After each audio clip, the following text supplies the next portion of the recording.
आज दुनिया का भारत पर भरोसा कितना ज्यादा है। भारत के सामर्थ्य को लेकर दुनिया में ऐसा पॉजिटिव सेंटिमेंट पहले कभी नहीं था। भारत की सफलता को लेकर दुनिया में ऐसा पॉजिटिव सेंटिमेंट शायद ही कभी किसी ने अनुभव किया हो।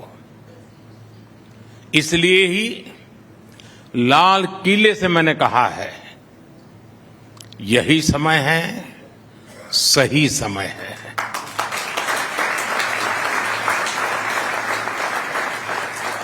फ्रेंड, किसी भी देश की डेवलपमेंट जर्नी में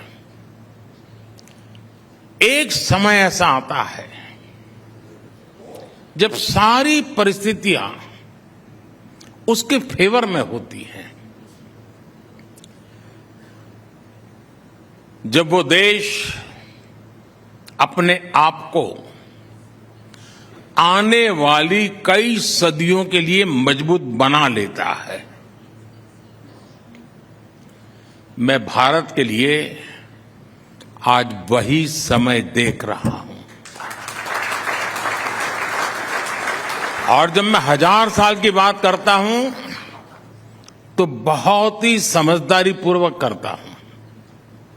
ये ठीक है कि किसी ने 1000 शब्द कभी सुना नहीं, 1000 दिन का नहीं सुना तो उसके लिए तो 1000 साल बहुत बड़ी लगती है। लेकिन कुछ लोग होते हैं जो देख पाते हैं। ये टाइम पीरियड, ये कालखंड वाकई अभूतपूर्व है। एक प्रकार से वर्चुअस साइकिल शुरू हुई है। ये वो समय है जब हमारी ग्रोथ रेट लगातार बढ़ रही है और हमारा फिस्कल डेफिसिट घट रहा है। ये वो समय है जब हमारा एक्सपोर्ट बढ़ रहा है और करंट अकाउंट डेफिसिट कम होती जा रही है। ये वो समय है जब हमारा प्रोडक्टिव इन्वेस्टमेंट रिकॉर्ड ऊंचाई पर है और महंगाई नियंत्रण में है। ये वो समय है जब अपॉर्चुनिटीज और इनकम दोनों बढ़ रही है और गरीबी कम हो रही है। ये वो समय है जब कंजम्पशन और कॉर्पोरेट प्रॉफिटेबिलिटी दोनों बढ़ रहे हैं और बैंक एनपीए में रिकॉर्ड कमी आई है।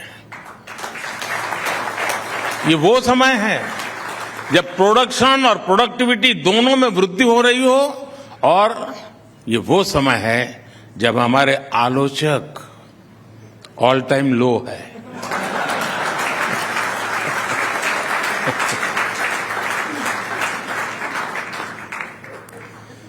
फ्रेंड्स, इस बार हमारे अंतरिम बजट को भी एक्सपर्ट्स और मीडिया के हमारे मित्रों की खूब प्रशंसा मिली है।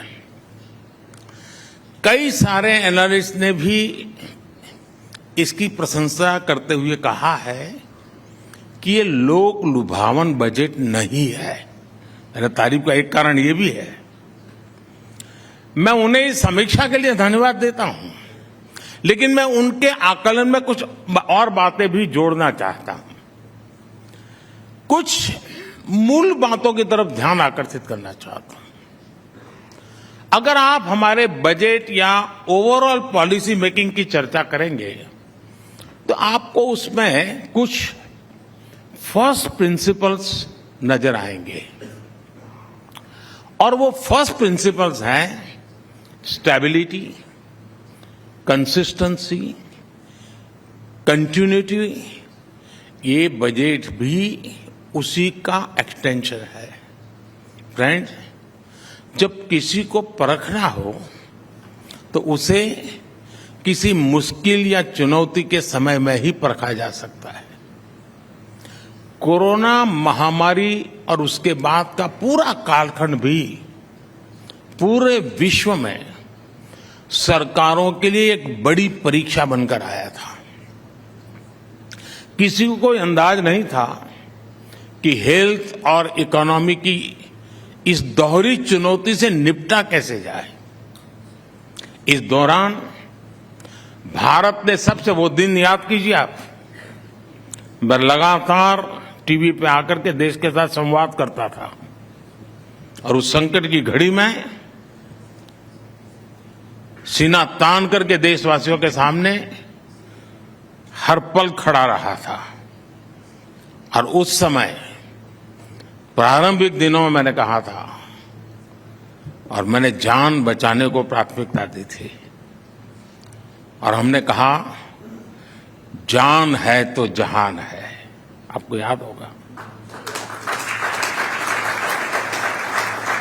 हमने जीवन बचाने वाले, संसाधन जुटाने में, लोगों को जागरूक करने में पूरी शक्ति लगा दी। सरकार ने गरीबों के लिए राशन मुफ्त कर दिया। हमने मेड इन इंडिया वैक्सीन पर फोकस किया। हमने ये भी सुनिश्चित किया कि तेजी से हर भारतीय तक ये वैक्सीन पहुंचे। जैसे ही इस अभियान ने गति पकड़ी, हमने कहा जान भी है, जहान भी है। हमने स्वास्थ्य और आजीविका दोनों ही डिमांड को एड्रेस किया। सरकार ने महिलाओं के बैंक खातों में सीधे पैसे भेजे। हमने रेहड़ी पटरी वालों, छोटे उद्योगपतियों को आर्थिक मदद दी। हमने खेती किसानी में दिक्कत ना आए इसके लिए सारे उपाय किए। हमने आपदा को अवसर में बदलने का संकल्प लिया। मीडिया जगत के मेरे साथी उस समय के न्यूज़पेपर्स निकाल के देख सकते हैं। उस समय बड़े बड़े एक्सपर्ट्स की यही राय थी कि मनी प्रिंट करो, नोट छापो, ताकि डिमांड बढ़े और बिग बिजनेस को मदद दो।